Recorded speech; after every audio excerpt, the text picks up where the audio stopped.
Madame, Monsieur, bonjour et bienvenue à cet entretien essentiellement consacré à l'actualité politique au Bénin. L'invité de ce jour est Monsieur Alassane Tigri. Il est vice-président du Parti Les Démocrates. Il est chargé du département de la Takora. Avec lui, nous allons évoquer plusieurs sujets essentiellement la vie du Parti Les Démocrates, les prochaines élections, le choix du duo et bien d'autres sujets.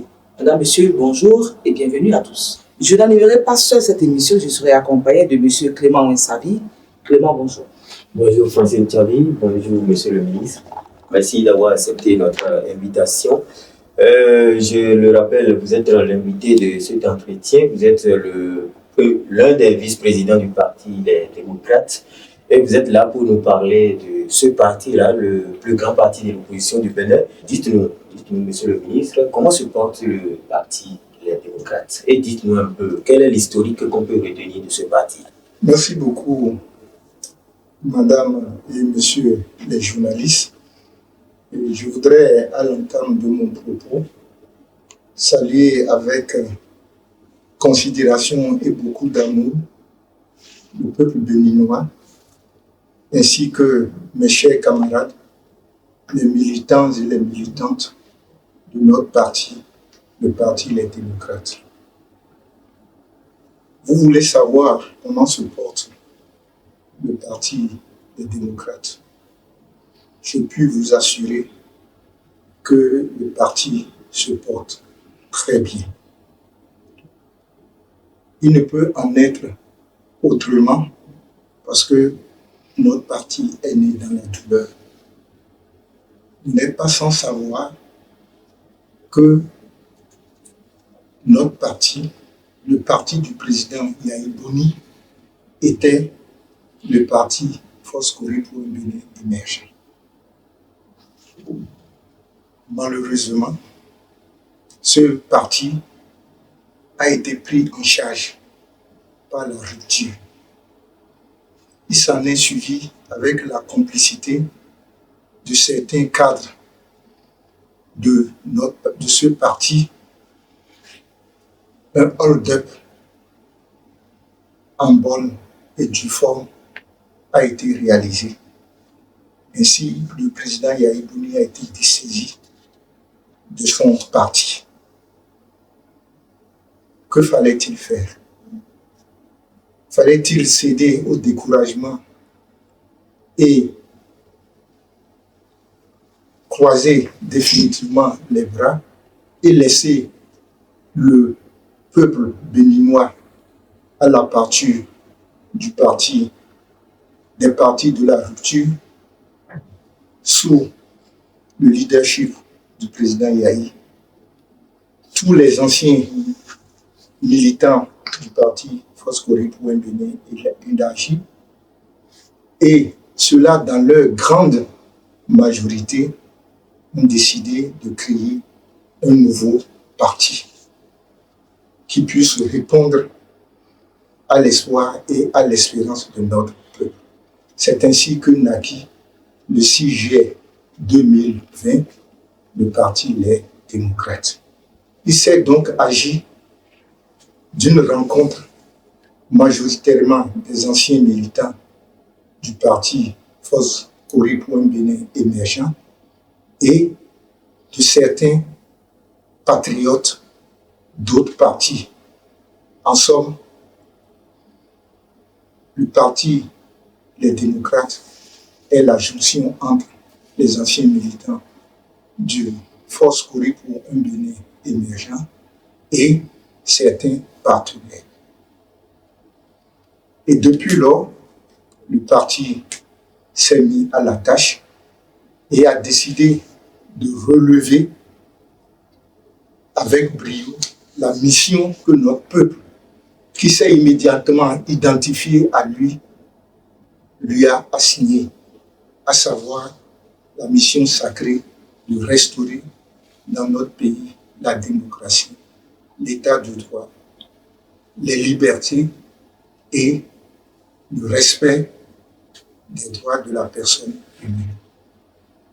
Donc depuis lors, nous nous sommes attelés à cette tâche. C'est pourquoi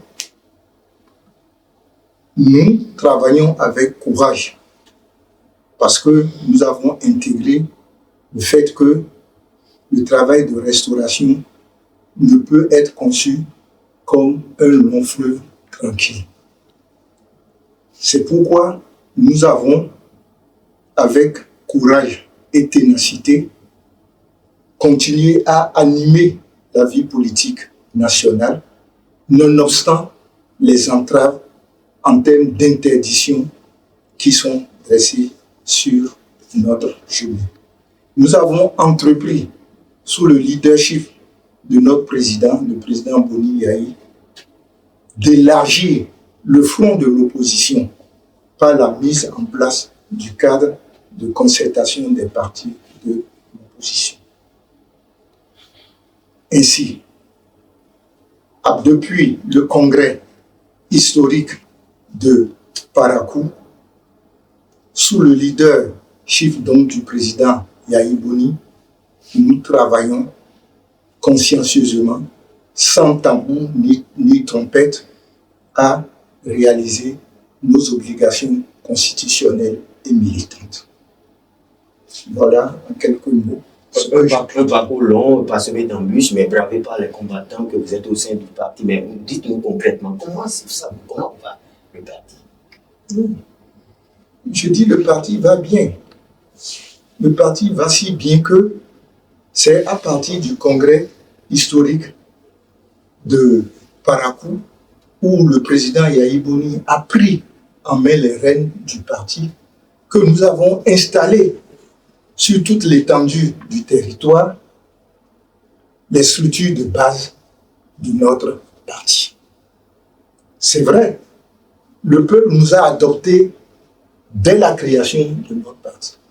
Mais aujourd'hui, nous avons les instruments de base qui nous permettent d'être en relation permanente avec ce peuple. Donc, de ce point de vue, nonobstant les oiseaux de mauvais augure, nonobstant les Cassandres, notre parti va diriger tranquillement, sereinement vers les élections générales de 2026 que nous gagnerons sans aucun doute. Monsieur le ministre, venons-en à votre personne et votre présence aux côtés du président Boni Yayi. Il faut dire que plusieurs personnages, plusieurs personnalités qui étaient avec lui sont passés de l'autre côté. Mais qu'est-ce qui justifie votre présence à côté du président Yayi juste à présent? Merci, madame la journaliste. C'est une question délicate et je sais et je peux vous dire que les hommes politiques sont constamment en situation, obligés de faire des choix. Ces choix peuvent être difficiles. Certains peuvent choisir le côté que nous estimons être un bon côté, celui de la dignité et de l'honneur. D'autres peuvent choisir le camp opposé que les gens peuvent taxer du contraire de ce que nous venons de dire. Mais pour ma part, je ne voudrais pas être censeur. Je ne voudrais pas condamner ni jeter la pierre à qui que ce soit. Je vais me contenter de dire les raisons qui motivent ma présence constante auprès du président Yayi Boni. Pour moi, le président Yayi Boni a prouvé qu'il était un grand homme d'État, un grand homme politique, dont l'action repose sur une vision claire. Et cette vision repose sur un idéal, sur des valeurs, à savoir le respect constant, l'effort, parce qu'il faut s'efforcer, l'effort constant d'asseoir ses actions sur le respect de l'éthique et la morale, l'effort constant de respecter l'intégrité et d'enseigner aux militants du parti la nécessité de se dépasser pour être intègres dans leur vie politique et dans leur comportement de tous les jours. Et par-dessus tout, j'ai noté en lui Et c'est là une rencontre importante entre sa vision, son comportement et ma vision et mon idéal.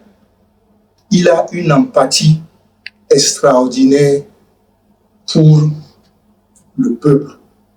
Et le peuple dans son ensemble, mais particulièrement les plus démunis, auxquels il voue amour et respect. Je crois que c'est ces valeurs-là qui font que, qu'il soit en poste comme président de la République ou qu'il soit dans l'opposition comme président du grand parti des démocrates, tant qu'il respectera et que ses actions s'asserront sur ces valeurs, il n'y a aucun doute.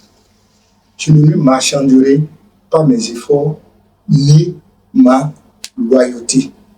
Et je pense qu'il ne dérogera jamais à ces valeurs-là. C'est pourquoi j'espère et j'estime que ma loyauté vis-à-vis de lui sera longue et continuera tant qu'il sera dans le combat politique. D'accord, monsieur le ministre, en 2026, ce sera les élections couplées et la même année, il y aura également la présidentielle. Comment votre chapelle politique se prépare-t-elle? Merci beaucoup. Et chaque chapelle politique s'épie sur cette question. Et en ce qui concerne le Parti des démocrates, je peux vous dire que nous préparons les échéances de 2026, les élections générales, dans la sérénité, avec espoir et espérance. Ce faisant, nous nous employons à mobiliser à travers justement les structures de base que nous avons mises en place le peuple béninois. D'où, si vous suivez l'actualité, ce que je sais ce qui est votre cas, vous pouvez constater que de manière constante, le parti, soit à travers son président, soit à travers les différents responsables, ou simplement les militants de base, est sur le terrain, faisant le travail constant et permanent de mobilisation. Alors, monsieur le ministre, quel bilan faites-vous de la présence des députés des démocrates au Parlement depuis 2023? Bon, je pense que c'est une question importante et à laquelle je voudrais répondre au nom de notre parti, une fois pour tout bon. Un grand philosophe, et je puis le dire, c'est Karl Marx, qui disait que les questions qui n'ont pas pu être résolues de manière théorique trouvent leur solution définitive dans la pratique. En effet, pendant longtemps, les jeunes disent « Ah, il ne faut pas aller aux élections. Parce que vous n'aurez même pas de députés. Parce que la cause est entendue d'avance. » D'autres disent « Ah, il faut quand même aller aux élections. S'efforcer de mobiliser les populations et, autant que faire se peut, contrôler les urnes. Immanquablement, on aura un certain nombre de députés. C'était la question théorique. En 2023, nous sommes allés aux élections. Et la réponse pratique, c'est que notre parti a eu 28 députés. Je dis 28 députés. Et je pourrais ajouter au bas mot 28 députés. Que ceux qui veulent comprendre le comprennent bien. nous avons eu au bas mot 28 députés. Donc, la pratique a tranché. Il fallait aller aux élections, aux urnes. Et nous y avons été, nous avons eu 28 députés. Et la pratique ne s'est pas arrêtée là, puisque les 28 députés ont constamment, malgré leur caractère minoritaire au Parlement, ont, à la grande joie de notre peuple, animé la vie politique au Parlement. Le Parlement n'était plus monocolore, à telle enseigne que, à la tentative de réviser la Constitution, grâce à leur nombre qui constitue un blocage, les députés LD, les députés de l'opposition, ont pu empêcher cet autre hold-up qui allait se réaliser. Et ces députés sont constamment sur le terrain et avec enthousiasme drainent les militants qui, ensemble avec eux, insufflent aux populations le désir de l'alternance et le refus de s'éterniser au pouvoir. Donc, de manière claire, le bilan est positif. Donc, est-ce que le peuple béninois connaîtra le duo candidat du Parti démocrate? Bon, et je pense que je dois dire que ce n'est pas une réponse qui peut être donnée du jour au lendemain. Ce n'est pas du jour au lendemain que le peuple béninois peut connaître le duo de notre parti. Parce qu'actuellement, un travail intense de concertation, d'analyse se fait au niveau du parti. Un travail d'échange avec nos partenaires se fait également. En tout état de cause, je peux vous dire que le duo champion du Parti des démocrates sera bientôt connu et ce duo-là, le peuple se rendra compte qu'il est à même de répondre à ses aspirations à la paix, au développement équilibré et harmonieux. Dans tous les cas, madame et monsieur les journalistes, il sera désigné à temps pour pouvoir mobiliser, conduire le peuple béninois autour du Parti des démocrates pour gagner les élections de 2026, qu'elles soient communales, présidentielles ou législatives. Alors, monsieur le ministre, vous dites que le duo sera connu et désigné à temps, mais il se dit que les démocrates ne vont jamais s'entendre pour désigner ce duo-là. Votre réaction? Bon, vous savez, en politique, parfois, il y a un travail d'incantation qui se fait et les gens prennent leur incantation pour la réalité. Les gens prennent leur souhait pour ce qui va se passer. C'est pourquoi, je vous l'ai dit tantôt, mais j'insiste pour dire que le travail de désignation se fait dans la sérénité. Et vous avez pu constater que souvent, les 28 députés font un mouvement d'ensemble. Ils se déplacent ensemble, soit autour du président du groupe parlementaire et même souvent autour du président du parti, à la grande joie des militants.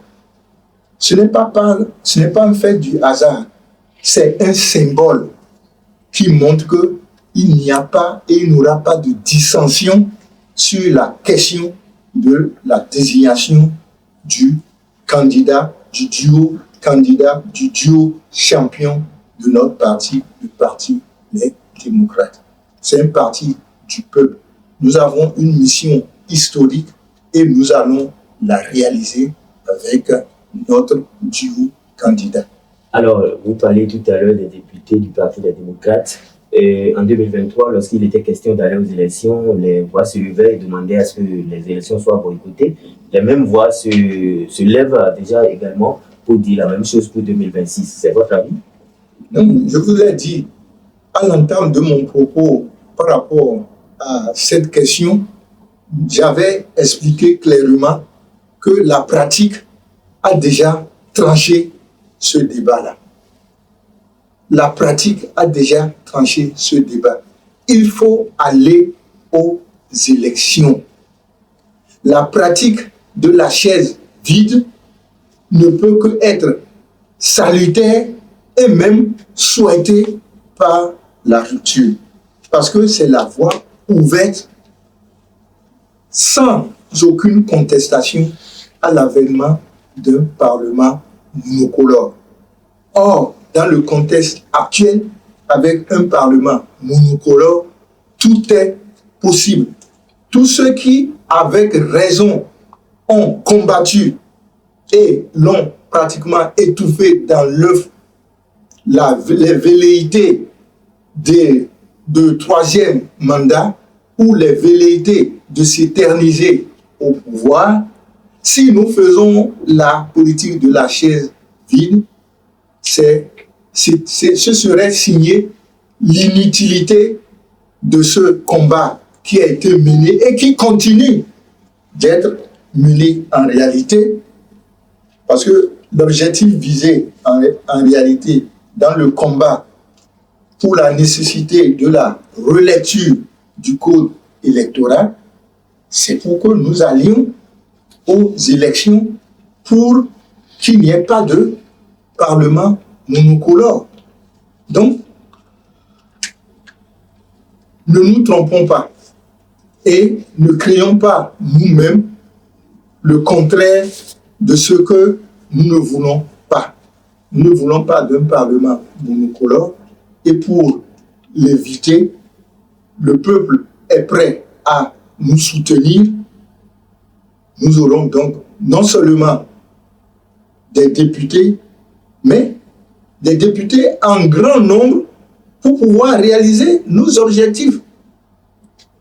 Nous parlons ici de la nécessité de libérer tous les détenus politiques. Nous demandons le retour des exilés politiques. Pour que cela se réalise, nous faisons appel au pouvoir.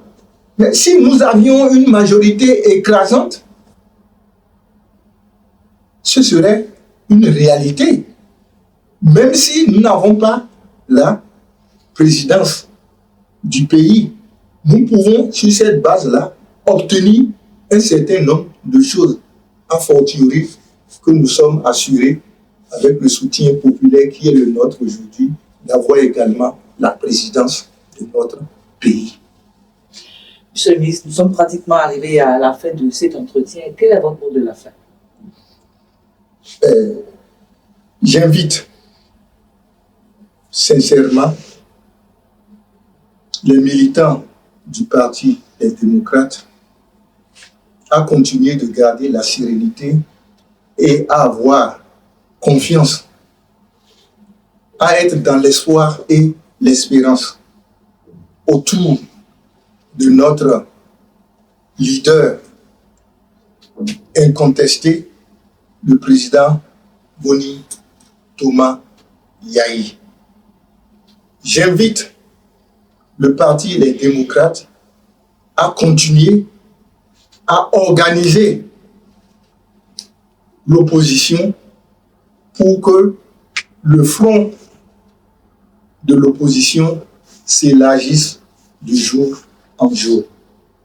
Je voudrais inviter et nos militants, et l'opposition, et le peuple béninois à se mettre autour de notre leader, le président Yahi Boni, et autour du duo qui sera choisi pour qu'en 2026, nous atteignions la terre promise où couleront la paix, le développement équilibré et harmonieux de notre pays, dans un vivre ensemble fécond et fructueux.